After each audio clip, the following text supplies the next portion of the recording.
បាទសួស្តីចូលមកកាន់វីដេអូទី4របស់ខ្ញុំនៅក្នុងការគូរដោយប្រើប្រាស់ plugin នៃឈានទៅដល់មុននឹងឈានទៅដល់ការគូរអគារបែបកោងក៏ដូចជាដំបូលបែបកោងអញ្ចឹងចូលមកដល់វីដេអូនេះគឺខ្ញុំនឹងបង្ហាញរបៀបគូរដោយប្រើប្រាស់ plugin មួយឈ្មោះថា Curveblock ដែលនៅក្នុងនោះគឺយើងប្រើប្រាស់ tool 2ដែល tool ទី1ឈ្មោះថា Lost by Spline ហើយនឹង tool ទី2ឈ្មោះថា Skin Contour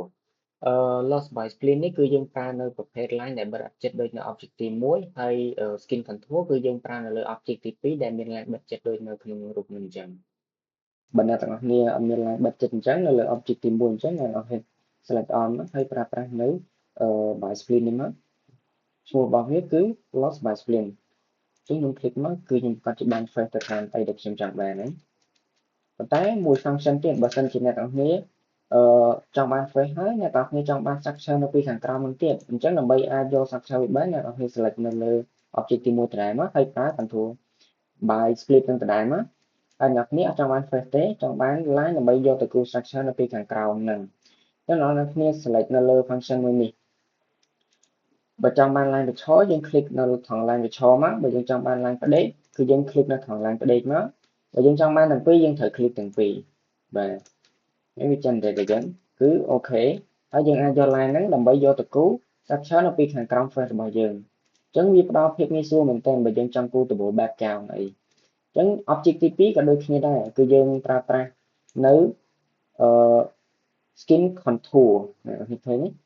បើយើងនៅប្រើ by spline គឺវាអត់ឲ្យទេវា support តាមប្រភេទ object ណាដែលអត់មាន line បិទជិត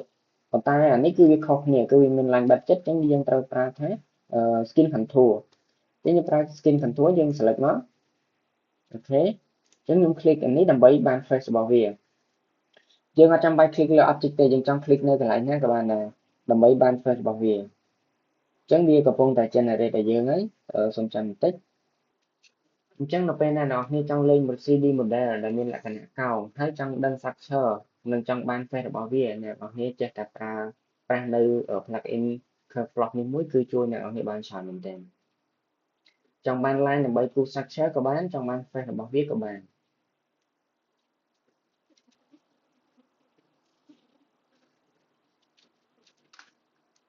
គឺយើងបាន set ហើយដូចនឹង object ទី1ដែរយើងបាន face របស់វាអញ្ចឹងបើយើងអត់ចង់បាន face របស់វាទេឬមួយក៏យើងបាន face របស់វាហើយយើងចង់បាន line នៅ structure វាបន្ថែមគឺយើង select all ដូចគ្នាមកដូចហើយខ្ញុំប្រើប្រាស់នៅ plugin ដដែលលើ tool ដដែលរួចហើយខ្ញុំ click ទៅលើប្រភេទ line ខ្ញុំចង់បាន line ប្រឆោគឺខ្ញុំ click លើ line ប្រឆោបើខ្ញុំចង់បាន line ផ្ដេកគឺខ្ញុំ click លើ line ផ្ដេកខ្ញុំចង់បានទាំងពីរគឺខ្ញុំត្រូវ click ទាំងពីរចុច OK មកវា generate ឲ្យយើងឲ្យ auto